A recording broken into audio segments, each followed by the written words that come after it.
Imagine this. It's 2 a.m. The hum of the refrigerator stops, the streetlights vanish. A silence so heavy it feels like a weight falls over your neighborhood. The grid hasn't just flickered, it has collapsed under the crushing weight of a polar vortex. Your furnace, that mechanical heart of your home, takes its last breath. Most people think the danger is starvation or looting. They're wrong. The real enemy is already inside your walls. It's the cold. In a modern home without heat, the temperature can drop 20 degrees in just a few hours. Hypothermia doesn't wait for permission. It creeps in, confusing your mind before it stops your heart. And the second enemy? Panic. Panic makes you do stupid things, like bringing a charcoal grill into the living room. Stop. Breathe. We aren't just going to survive this. We are going to dominate it. We are going to use science, psychology, and a bit of urban engineering to turn your freezing house into a fortress of warmth. This is the plan the government won't tell you because they assume you'll panic. Let's get to work. The biggest mistake people make is trying to heat 2,000 square feet of open space. Forget your living room. Forget the kitchen. When the grid dies, your house is no longer a home. It's a cave. You need to build a microclimate. Pick your smallest room, preferably interior, windowless, with a low ceiling. A walk-in closet is gold. A small bathroom is silver. If you must use a bedroom, you need to shrink it. Use duct tape, blankets, and mattresses to build a literal fort inside the room. Why? Because your body generates about 100 watts of heat continuously. In a large room, that heat dissipates into the void. In a small, insulated tent made of blankets, that heat stays trapped. You become the furnace. You must seal the perimeter.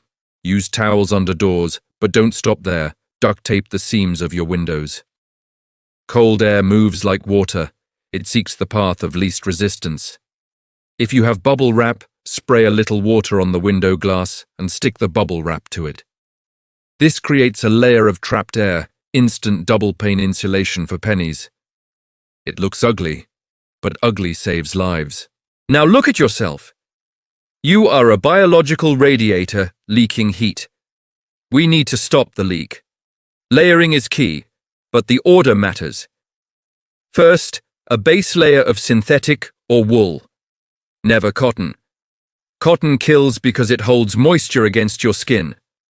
Second, an insulation layer like fleece or wool to trap warm air. Third, a shell layer to block drafts. Don't forget the extremities. You lose massive heat through your head and neck. Wear a beanie, even to sleep. And here is a secret pro tip. The kidney wrap. Your kidneys filter a huge amount of blood. Keeping your lower back warm warms your entire blood supply. Wrap a scarf or an extra layer specifically around your waist. If you have grandparents or elderly neighbors, their metabolism is slower. They generate less heat. You cannot just give them a blanket and walk away. You must combine body heat. Sit together. Sleep in the same fort. For pets, get them off the floor. The floor is a heat sink that sucks energy out of paws and bellies. Build them a bed of cardboard and blankets. If you have a dog, cuddle them. They are 101-degree heating pads that love you. Use that resource. Now, let's talk about generating heat safely. Fire keeps you warm, but carbon monoxide puts you to sleep forever. It is the silent killer. Rule number 1, no gas ovens, no generators inside, no charcoal grills, period. So what works? First, the candle heater.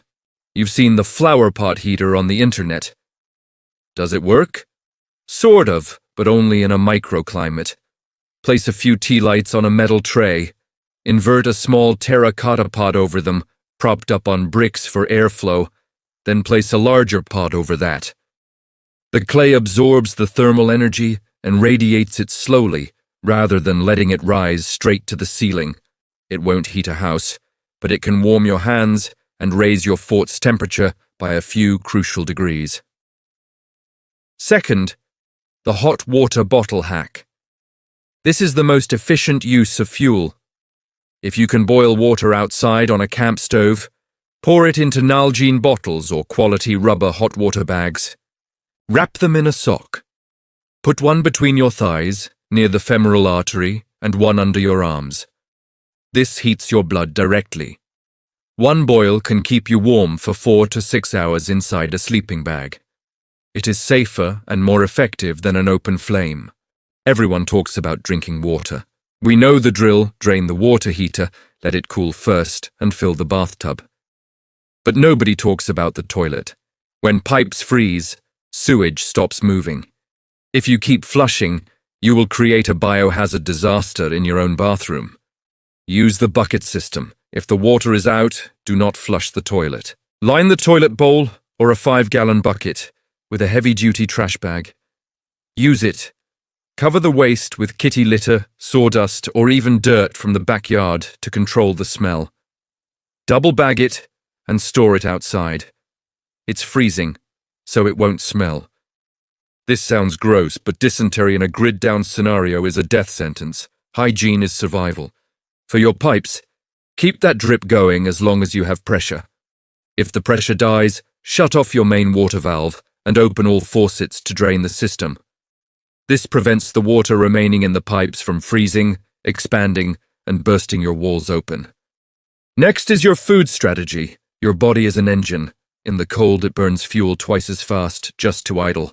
You need high-octane fuel. This is not the time for salads. You want fats and sugars, peanut butter, nuts, chocolate, cheese. Eat right before bed. Digestion generates internal heat.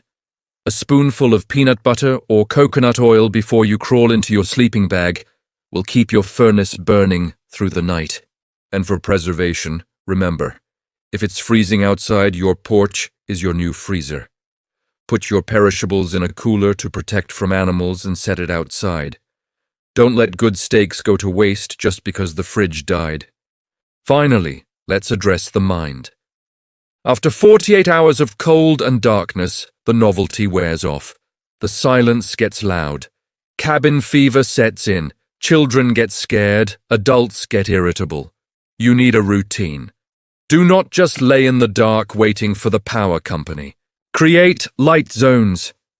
Use your glow sticks or lanterns only during specific times, like dinner or storytelling. Assign tasks. Give everyone a job. Tell someone they are in charge of the water inventory. Tell someone else they are in charge of checking the window seals. Purpose kills panic, and do a community check. If you are safe, check your neighbor. A 2-minute conversation through the door can save a life, sometimes just by fighting the crushing isolation. When the lights flicker back on, and they will, you won't just be a survivor. You'll be the person who didn't just endure the cold, but mastered it. You protected your home, your family, and your sanity. You did it with science, preparation, and a cool head. Don't wait for the next polar vortex to test this plan. Go buy that extra wool blanket today. Fill that extra water jug. The grid is fragile. You are not. Stay warm, stay safe, and I'll see you in the next one.